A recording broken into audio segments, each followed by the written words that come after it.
کہ وہ حج کر رہے ہیں اور دنیا کے کونے کونے سے جاتے ہیں، نہ صرف انسان بلکہ فرشتے بھی حاضر ہوتے ہیں، جنات بھی حاضر ہوتے ہیں، اور دوسری بہت ساری گوئے ہیں اور نو کے افراد وہ وہاں حاضر ہوتے ہیں۔ تو یہ اللہ تعالیٰ نے ایک سسٹم بنا ہے کہ اللہ تعالیٰ جو اپنے محبوب بندے ہیں ان سے کام لیتے ہیں۔ اب یہ نہیں کہ اللہ تعالیٰ محتاج ہے وہ نہیں کر سکتے، لیکن نہیں، اللہ تعالیٰ اپنی ایک سنت قائم کرتے ہیں اور اللہ تعالیٰ فرماتے ہیں میری سنت میں تبدیلی واقع ہوتی ہے تعبد ہوتا ہے۔ اب دیکھیں حضرت موسیٰ علیہ السلام 12 قبائل کے سردار کے پاس آ جاتے ہیں، بڑے بہن ہیں ان کے، کہتے ہیں چشمہ تو ہے لیکن اب تو ایک چشمہ پانی نہیں پیے، وہ بھی ہمارے مسلمان قوم کی طرح ہو گئے جیسے ہم کی گھروں میں کہ ہم سنی ہیں شیعہ ہیں بریلوی جو بندی ہم کی مسلم میں کیوں جائیں بیٹھ کر کھانا کیوں کھائیں، ان کے راستے بھی کیوں چلیں، پتہ نہیں وہ بھی شاید اس سماج کے لوگ ہوں گے، ان کا نہیں کہ ہم تو ایک یہ چشمے سے نہیں پانی پیے، ہمارے لیے تو 12 چشمے ہونے سے۔ اب موسیٰ علیہ السلام نے اللہ سے مل کے جہاں پائے تھا تو مسئلہ بنا دیا کہ کہتے ہیں ہمارے 12 قبائل ہیں تو ہاتھ کے ملنے کا چشمہ ہونا چاہیے۔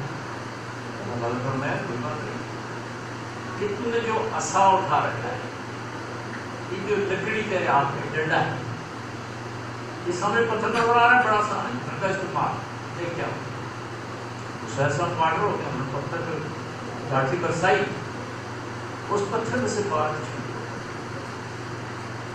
کیا اللہ تعالیٰ اس پتھر کے پابند ہے؟ اللہ تعالیٰ اس لاٹھی کے پابند ہے؟ کیا اللہ تعالیٰ موسیٰ علیہ السلام کے پابند ہے؟ اللہ تعالیٰ یہ چیزیں، یہ جو معجزات ہیں ان کے ذریعے لوگوں کو دکھاتے ہیں، جیسے کہ بات ہوئی کرامت کی معجزے کی، تو کرامتیں اولیاء کرام سے صادر ہوتی ہیں، معجزہ دکھایا جاتا ہے، کرامت نہیں دکھائی جاتی، کرامت اور معجزے میں یہ فرق ہوتا ہے، یہ معجزہ دکھایا جاتا ہے، کرامت صادر ہوتی ہے، یہ سب اللہ کے حکم سے ہوتا ہے، اللہ کے اذن سے ہوتا ہے، اللہ کی مشیت کا یہ سارا حصہ ہے۔ اللہ تعالیٰ جب چاہتے ہیں جیسے چاہتے ہیں اس طرح ہو جاتا ہے۔ یہ اللہ تعالیٰ یہ چاہتے ہیں کہ لوگ ڈائریکٹ میرے پاس نہیں آئیں، لوگ انبیاء کرام کے پاس آئیں، اور نبی گئے وہ مجھ سے رجوع کریں، یعنی ایک چینل بن گیا۔ جیسے دیکھیں گے حضرت ابراہیم علیہ السلام نے ایک چینل مانگے کہ انہوں نے خانہ کعبہ تعمیر کر دی، پھر لوگوں کو آواز بھی دے دی، پھر آواز ان تک پہنچ بھی گئی۔ تو یہ اللہ تعالیٰ چینل بناتے ہیں، واسطے بناتے ہیں، اور اللہ تعالیٰ چاہتے ہیں کہ یہ ڈائریکٹ کوئی سلسلہ نہ ہو، انڈائریکٹ، کہ لوگ وسیلہ پکڑیں۔ قرآن میں بھی ایک وسیلہ پکڑیں، لوگ کہتے ہیں وسیلے کی ضرورت نہیں، ہم تو صرف ڈائریکٹ اللہ سے کر رہے ہیں۔ ٹھیک ہے، اللہ تعالیٰ ڈائریکٹ کرتے ہیں، کر سکتے ہیں، آگے مدد کر سکتے ہیں، لیکن اللہ تعالیٰ یہی چاہتے ہیں کہ بھائی کوئی وسیلہ ڈھونڈو کہ کسی کے تھرو ہو۔ اکیلے جیسے ہم جہاں سے دنیا کے دوست بیٹھے ہوئے ہیں تو مشتاق کریم اور خواجہ شمس الدین عظیمی سب ہمارا وسیلہ ہے۔ ہم تو تاج الدین بابا ناگپوری کو جانتے ہی نہیں، جزول اللہ بابا کو ہم جانتے ہی نہیں۔ آپ بتائیں کتنے لوگ جانتے تھے بھائی؟ اگر بابا جی اپنی کتابوں میں تذکرہ نہ کرتے، اپنی تقریروں میں نہ بتاتے ہیں، ہم کہاں جانتے کسی کو بھائی؟ آج ہم جو ان کا عرس منا رہے ہیں یا دن منا رہے ہیں، خوشی منا رہے ہیں، ان سے محبت کا اظہار کر رہے ہیں، عقیدت کا اظہار کر رہے ہیں، تو یہ ہمارے مرشد کی دین ہے بھائی۔ ہم مرشد کریم یہ چاہتے ہیں، جیسے اللہ بھی چاہتے ہیں، اس طرح حضور بھی چاہتے ہیں، اس طرح مرشد کریم بھی چاہتے ہیں۔ یہ 3 چینل ہم اور کام کر رہے ہوتے ہیں، یہ تینوں چینل ایک دوسرے کے ساتھ جڑے ہوئے ہیں، یہ الگ الگ نہیں ہے۔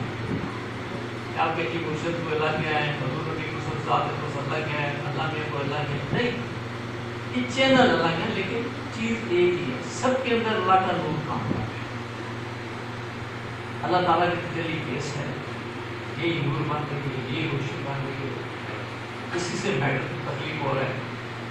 اگر یہ بھی مادے کی بات کی، مادہ کیا ہے؟ مادہ روشنیوں کا انجماد ہے.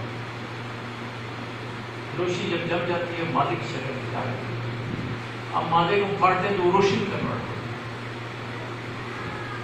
دیکھیے اسی سے توانائی پیدا ہوتی ہے.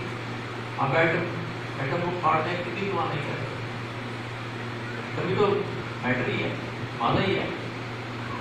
اس مادے کے اندر اللہ نے کتنی توانائی رکھی ہے. تو یہ سارا توانائی کا جو سسٹم چلتا ہے اللہ سے چلتا ہے، حضور چلتی ہے. یہ جتنی بھی توانائی آپ کو اس کائنات کے اندر نظر آ رہی ہے اللہ کی توانائی، اور ان توانائیوں کی بھی اقسام ہے. جیسے اللہ تعالیٰ فرماتے ہیں میں نے ہر چیز کو معین مقدار سے پیدا فرمایا. ہر چیز کو معین مقداریں آپ کو نظر آئیں.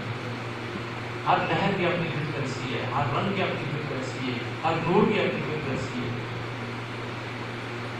اب دیکھیں کہ کسی نور سے انبیاء کرام تشریف پا رہے، کسی نور سے رشتے تشریف پا رہے، کسی سے نسبہ مغل تشریف پا رہے. یعنی اللہ کا نظام ہے. نور کی قسمیں، اس نور سے مختلف قسم کی تخلیقات عمل میں آ رہی ہیں. اب یہ جو ہستیاں ہیں اللہ تعالیٰ کی محبوب ہستیاں، یہ وہ ہستیاں ہیں جو اللہ کے قریب ہیں، اور ان کا کام یہی ہوتا ہے کہ لوگوں کو اللہ کے قریب کرے، اللہ کی محبت بتائیں، اللہ سے ڈرائیں نہیں. جیسے ہمارے کچھ علماء اللہ سے ڈرا کے اتنا ڈراتے ہیں کہ کوئی بندہ اللہ کی طرف جانے کے لیے تیار نہیں ہوتا. ہر وقت اللہ کا خوف، اللہ کا ظلم، پتہ نہیں اللہ کو کیا ایک پکچر بنا کے پیش کرتے ہیں کہ اللہ میں تو سوائے ظلم کرنے کے کوئی کام کرتے ہی بس بندے کے انتظار میں ہیں. ویسے وہ کوئی شاید آپ کہہ رہے ہیں کہ بیٹا کل تو ہمارے پاس آپ اسے دیکھ تمہارے ساتھ پکچر کیا کرتے ہیں، تجھے آگ میں جلائیں گے، تجھے سانپ بچھوں سے ڈسوائیں گے، تجھے پیپے بلائیں گے، پتہ نہیں کیا کرتے. اب حال یہ ہوتا ہے کہ جب اس قسم کا بین اللہ کا ہمارے ذہن میں بنتا ہے تو انسان کے اندر ڈر ہو پیدا ہوتا ہے، ڈر ہو جاتا سے دور کرتا ہے.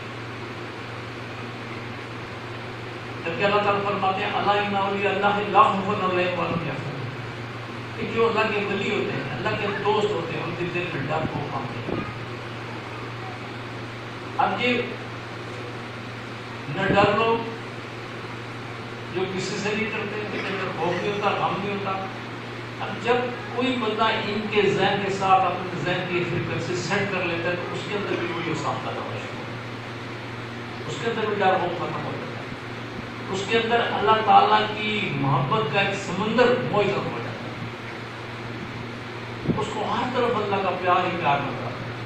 اللہ تعالیٰ فرماتے ہیں 70 موت سے زیادہ پیار کرتے ہیں. اللہ تعالیٰ اگر محبت نہ کرے تو ہم کوئی سانس بھی نہیں لے سکتے.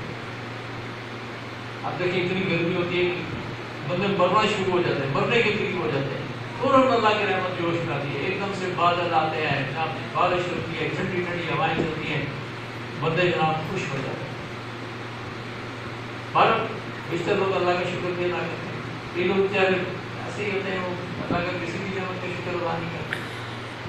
لیکن آپ نہ بھی شکر ادا کریں تو اللہ تعالیٰ کی اپنی نعمت کو اللہ تعالیٰ کی اس سے بچتی رہے، لیکن شکر ادا کرنا چاہیے.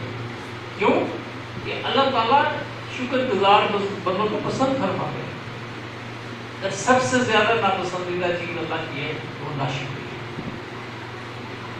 یعنی اتنا کچھ اللہ کی نعمتیں کھا کے ہر وقت روتے رہنا، جو جی میں بڑا پریشان ہوں، اور جی جو مصیبت میرے لیے ہے، جو آفت ہے، جو بلا ہے میرے اوپر مسلط ہے، میں ہر وقت ڈپریشن کا شکار رہتا ہوں، میں رہتی ہوں، میں بیمار رہتا ہوں، میں رہتی ہوں، ہر دنیا کی مصیبت میرے گلے پڑی ہوئی ہے، میں نے تو کبھی کوئی زندگی میں خوشی دیکھی.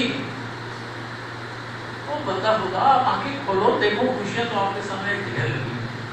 ابھی شاید پچھلے جمعے کو ہمارا خوشی کے لیکچر ہو رہا تھا یہاں پہ کہ انسان پیدا ہونے سے لے کے مرنے تک خوشیاں ہے ہمارے پاس. لیکن اب خوشیوں کو ہم اٹھا کے نہیں دیکھتے. اگر 98 یا 99 خوشی ہیں تو ہم ان کو آم اٹھا کے نہیں دیکھتے. ایک غم یا دو غم ہو گیا، ہم ساری خوشیوں کی نعمتوں کی